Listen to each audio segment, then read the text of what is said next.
Today, we'll be discovering, will the reaction occur? And we'll be doing this through using standard reduction potentials. So the question we'll be answering specifically is, does zinc or copper react with hydrochloric acid?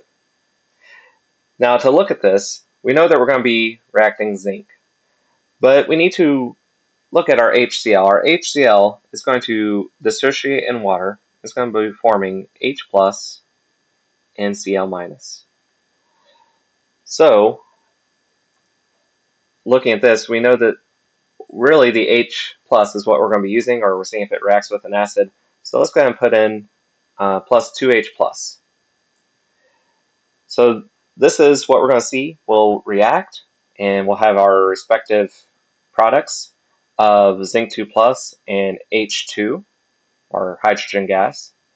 And to answer this, we're going to be looking at standard reduction potentials. Normally you can find a list of these in most chemistry textbooks, or you can find them online.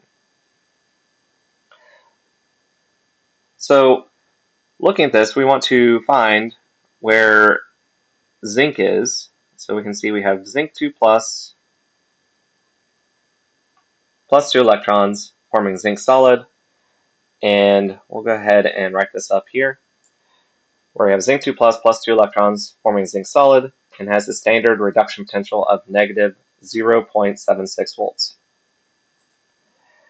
Then we can find that for hydrogen, where we have 2H plus 2 electrons forming hydrogen gas, and we'll go ahead and write that up as well, where we have 2H plus 2 electrons forming hydrogen gas with a standard reduction potential of 0.00 volts. So our overall question, or our reaction here, has zinc solid in the reactant side, but on our standard reduction potential, it's on the product side. And we also have zinc 2 plus on the product side, but over here we have zinc 2 plus on the reactant side. So in order to make this correct, we need to flip our reaction. And when we flip our reaction, we're going to trade the products and reactants. So we'll go ahead and flip that, and we'll have zinc yielding zinc 2 plus 2 electrons. So when we flip our reaction, we trade the products and reactants, we also will be changing this potential. So instead of it being a reduction potential, standing for a reduction half reaction, we'll change it to an oxidation half reaction. So it'll be a standard oxidation potential. And when we do that, all we have to do is we have to change the sign from, in this case, a negative to a positive. So when we do that, we'll get a standard oxidation potential of positive 0.76 volts. Now we can go ahead and combine these to where we can have the products on this. So we'll take our zinc, and we'll take that of 2H plus and our electrons, and we can put them all on the reactant side. And then for our products, we're going to take our zinc 2 plus 2 electrons and our H2 and put that on the product side. Now, normally we'll go ahead and simplify this down, and we'll cancel out the electrons on both the reactant and product side, because they'll essentially be spectators or canceling each other out. So we'll be left with zinc plus 2H plus yielding zinc 2 plus hydrogen gas. Now we need to figure out our standard cell potential. So to do that, we're going to figure out our standard cell potential by adding together the standard oxidation reaction and the standard reduction reaction. So you always need to have both an oxidation and reduction occurring. We need some place that is providing the electrons, and we need some place that is using those electrons.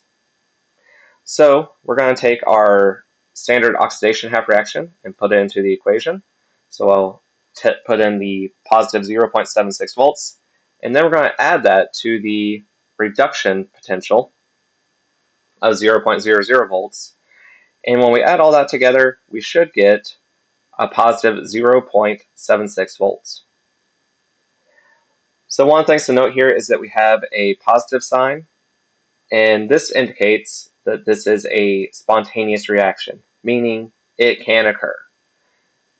It doesn't determine how fast the reaction will occur, but it does say that it is favorable, and so it can occur. So it can be spontaneous. It can occur in nature. So we've kind of addressed the first part of this reaction, our question, does zinc react with hydrochloric acid? And since we have a positive sign, we would say yes, it does. Now we need to look at copper. So for copper, we're going to have a very similar reaction. We're going to have copper plus the 2H plus forming copper 2 plus hydrogen gas. And again, we're going to be looking at our half reactions here. So we can look at copper 2 plus being up here, and we have our hydrogen, our H plus right here. And so these are the two that we're going to be using, just like last time. So let's look at the copper reaction first. So we have copper 2 plus 2 electrons forming copper solid. And we'll note that, again, for our reactants, we want copper solid, but it's over here on a product. So we're going to have to flip the reaction. And when we do that, we're going to trade the products and reactants.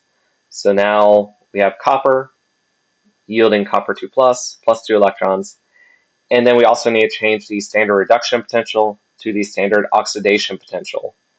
So we went from a positive 0.34 volts, we changed the sign, so now it's a negative 0.34 volts for the standard oxidation potential.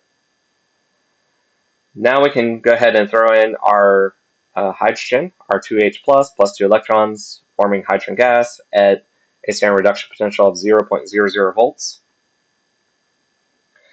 And just like last time, we're going to combine these two. So we'll have copper plus 2H plus yielding copper 2 plus hydrogen gas, and we're going to find the standard cell potential.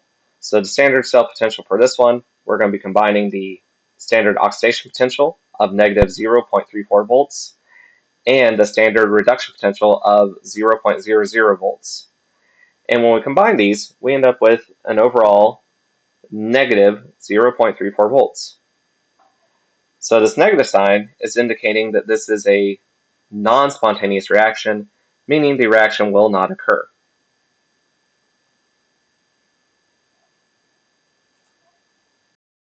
And let's go ahead and try this out and see if zinc or copper react with hydrochloric acid. So in the beaker we have 3 molar hydrochloric acid, and I'm going to place in our zinc, and we'll see if anything happens. So what we should be seeing is there's a lot of bubbles coming, and it's also making a hissing sound. Let's go ahead and get that cleaned up. Now, let's try out the copper and see if we get something similar. And so when we put the copper in, we don't have any bubbles that form, and nothing happens because the reaction is non-spontaneous. So the copper isn't going to react with the hydrochloric acid. Thank you, and I look forward to seeing you in the next video.